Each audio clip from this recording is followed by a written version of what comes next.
ఇక రెండు తెలుగు రాష్ట్రాల్లో ఉన్న ప్రధాన దినపత్రికల్లో వచ్చిన వార్తలను ఒకసారి చూద్దాం. తెలంగాణ వార్తలు నేను అందిస్తాను, ఆంధ్రప్రదేశ్ వార్తలు కృప అందిస్తారు.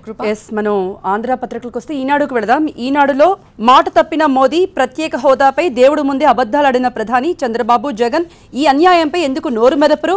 హోదా ఏపీ ప్రజల హక్కు. 2019లో కాంగ్రెస్ అధికారంలోకి రాగానే రాష్ట్రానికి హోదా ఇస్తాము, తన తొలి సంతకం కూడా దీని మీదే ఉంటుందని రాహుల్ గాంధీ నిన్న సభలో చెప్పడం జరిగింది. మరోవైపు పాక్ దాసోహం, ఛాంపియన్స్ ట్రోఫీలో భారత్కు అదిరే ఆరంభం అంటూ ఒక వార్త కూడా ఉంది. కోహ్లీ సేన అన్ని రంగాల్లో చెలరేగిపోయింది, పాకిస్తాన్ తేలిపోయింది, కనీస ప్రతిఘటన లేకుండా దాసోహం అయింది అనే వార్తను మనం ఈనాడులో చూడొచ్చు. నెక్స్ట్ ఆంధ్రజ్యోతికి వెళదాం. ఆంధ్రజ్యోతిలో బ్రిటన్పై మళ్లీ ఉగ్ర పంజా, వ్యాన్తో తొక్కించి గొంతులు కోసి ఓచకోత, 7 మృతి. పబ్ రెస్టారెంట్లో చొరబడి ఉగ్ర ఉన్మాదం, 8 నిమిషాల్లో 3 ఉగ్రవాదుల కాల్చివేత, శరవేగంగా స్పందించారు లండన్ పోలీసులు అనేది ఒక వార్త ఉంది. అలాగే కపట ప్రేమ, గుంటూరులో గగ్గోలు పెట్టిన వారు నాడేమయ్యారు? అసలు కురుసభలో ద్రౌపదికి అవమానంగా పార్లమెంటులో ఏపీకి అన్యాయం చేశారు, అయినా ఒక్క నేత కూడా నోరు మెదపలేదు అంటూ ఏపీ సీఎం ఆగ్రహం వ్యక్తం చేశారు. ఆ వార్త కూడా మనం చూడొచ్చు. నైరుతి దోబూచులు, 2 రోజుల తర్వాత సీమకు నైరుతి రుతుపవనాలు వస్తాయనేటువంటి ఒక వార్త కూడా ఆంధ్రజ్యోతిలో మనం చూడొచ్చు. నెక్స్ట్ సాక్షి పత్రికకు వెళదాం. కమిషన్ల కోసమే హోదా తాకట్టు, ముఖ్యమంత్రి చంద్రబాబుపై ధ్వజమెత్తిన ఏఐసీసీ ఉపాధ్యక్షుడు రాహుల్ గాంధీ.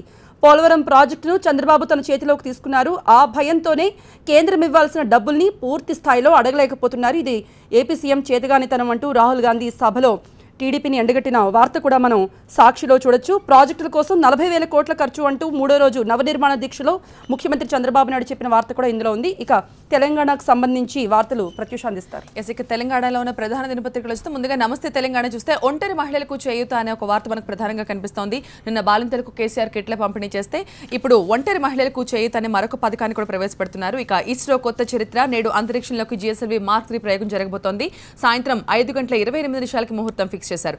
బోని అదిరింది, పాక్ పై భారతీయ విజయం. నిన్న చాలా ఉత్కంఠ రేపిన ఇండియా పాక్ మ్యాచ్ లో భారత్ శుభారంభం చేసింది. ఇక మరొక వార్త చూద్దాం. లండన్ పై ఉగ్ర పంజా, ఇటీవల కాలంలో వరుసగా లండన్ లో ఉగ్ర దాడులు జరుగుతున్నాయి. తాజాగా జరిగిన దాడికి సంబంధించిన వార్త మనం చూస్తున్నాం.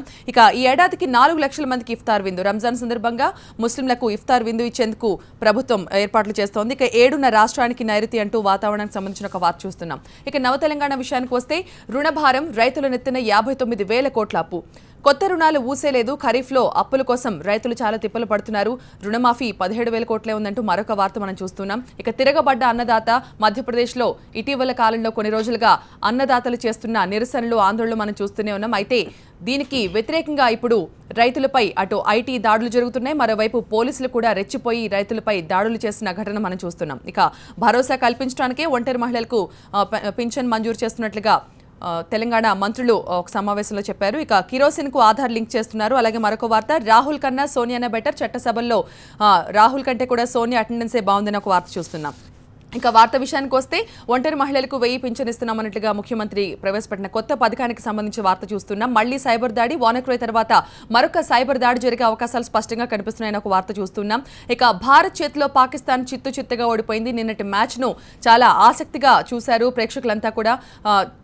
చిరకాల ప్రత్యర్థిపై భారత్ తన సత్తా చూపించింది. ఇక నేడే మహా రాకెట్ ప్రయోగం, అందరి కళ్ళు షార్ వైపే ఉన్నాయి.